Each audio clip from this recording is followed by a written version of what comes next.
Okay guys, last video of the day. So those of you who follow me know that on March 7th I had this icky traumatic injury on the pole where my navel was pierced right here.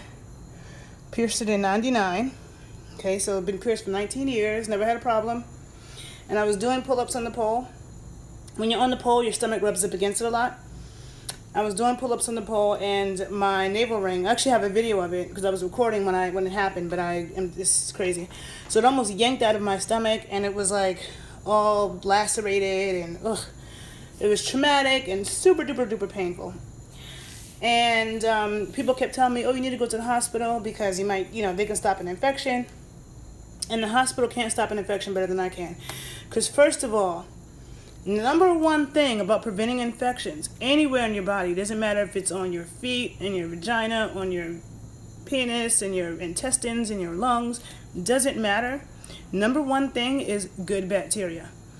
Good bacteria and bad bacteria cannot live in the same environment. So if you're getting infections, it's because your bacteria balance is already off. So when I cut myself, and also the bacteria in your gut is the same as the bacteria on your skin. It reflects. So if you have a lot of good bacteria in your gut, you'll have a lot of good bacteria on your skin. And so if you get cut or something, then you won't get infected unless you get cut with something that's like, I don't know, has some kind of crazy chemicals or poison on it. But just from like the bacteria stuff. And so I was reading some studies even about in the UK, they were testing putting certain bacterial strains on wounds to help prevent infection and help it heal faster. And some of these strains they were talking about are actually in the probiotic supplement that I take. And so I was already taking the probiotic, so I kept taking it. I put a little dab of it on the wound, on my bandage actually, and I use aloe vera. So I'll talk about this in another video. I was using aloe vera right out the plant because aloe vera is also scientifically shown to prevent infections and all kinds of infections, all kinds of strains, and especially the ones that can cause infections after being cut. And so then to deal with the pain, a lot of you have seen me talking about this cannabis oil, which I'm almost done with. I've been using that. I was using that. I don't need to use it anymore because I'm not in pain, but I was just putting it around the area because it was, people don't realize you use your abs for everything.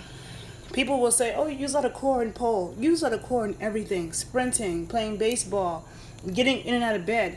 When you injure your abs, you realize that, And so everything was painful. Like I couldn't really have sex. I couldn't, getting up and down out of bed was painful. I wanted to go ice skating so bad, but when you ice skate, you use your abs a lot to stabilize you. And I didn't feel like I could do all that at first. So it took me about maybe 10 days before I felt like I could do that. It was 6 days before I went back to the gym. And so if you can see it now. It's not too bad. But I'm working on being, working on the scar by using shea butter and cocoa butter. But I really think that shea butter is the best overall with evening out skin tone. And when you do holistic stuff, it takes time. So it may be another year before I really get rid of the scar, or 2. I don't know, but I keep nourishing it. No infection, everything is good. I also use, I don't have it with me, but this calendula infused olive oil. So calendula is an herb that helps tissues to come back together. It helps to prevent infection, but it's very gentle. And aloe vera also helps tissues to come back together. So I didn't get any stitches, but when I went to the hospital, I had to go to the hospital so they could remove the navel ring because it was stuck. That's the only reason why I went. If it wasn't for that, I wouldn't have gone. But they removed the navel ring, and they were like, what was I going to say? Oh, the woman said, if you had come yesterday, because I went to the hospital the day after. She said, if you had come yesterday, they would have sewed it up. So I guess I would have had a few stitches, but I didn't get stitches. And so I'm just determined on healing it with no scars of my own. And so I've been putting calendula infused olive oil to help everything come back together and reduce scarring. Aloe vera out of the plant, shea butter, right? And then my knee, which you can also see on this page, in the end of February, I was ice skating. I never fall ice skating. I never fall doing anything, but I fell really hard on my knee. I tripped. Ice skates have a toe pick in the front, and I was skating fast, and somehow it got stuck. I don't know how. I fell bam into the ice, like my knee. And people don't usually fall hard into the ice, so A lot of people are scared to ice skate. They're scared of falling. But usually when people fall when they're ice skating, it's kind of like they're like, whoa. Like they kind of waver for a second, like expecting it with their arms wailing, and then they kind of just fall on their butt.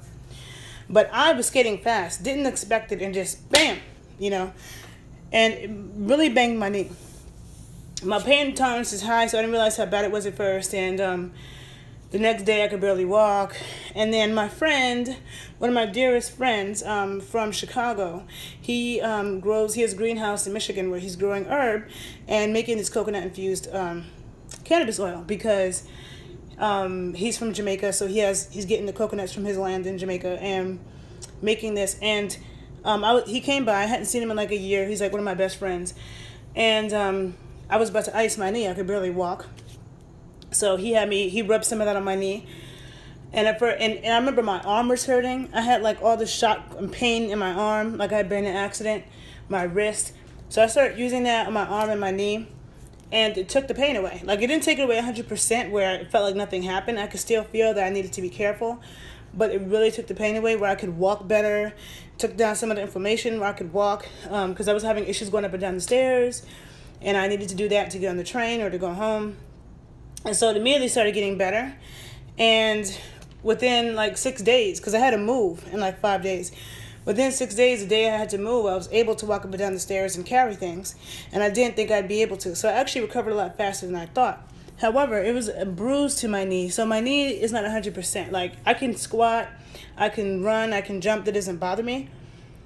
But putting pressure on my knee is a problem. So if I'm getting on all fours or I'm dancing and it requires me to get on the floor on my knee, the pressure on my left knee still hurts because it's bruised. So I'm not using the cannabis oil as often, but I'm putting it on every now and then still and just kind of like waiting it out because that's what you have to do when you bruise a bone. And so that's my approach to sports medicine.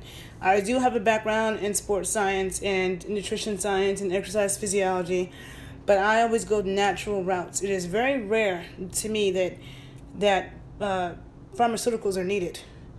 If you have surgery, like if I had surgery, I would definitely take the painkillers they gave me, like or when you anesthesia and painkillers like right after, maybe not for the whole duration, but that's it.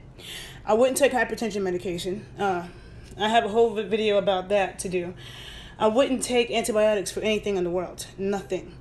Antibiotics, and it's like no matter how much they say this, people hear it, but they still take these antibiotics. Every time you take antibiotics, it makes your microbiome, your ecosystem, your immune system weaker, more screwed up. And each time you take antibiotics, it's progressively worse. You do not want to fight a bacterial infection with antibiotics. You want to fight it with probiotics. Taking antibiotics will backfire on you. Okay? I'm telling you. Do your research. Okay? And I'm always available to work with clients. If you would like to discuss options, just email me directly at thebodyscientist81@gmail.com. Follow me on YouTube, thebodyscientist81. And if you find this video helpful, please share it. And I hope you all have a wonderful day. Good night.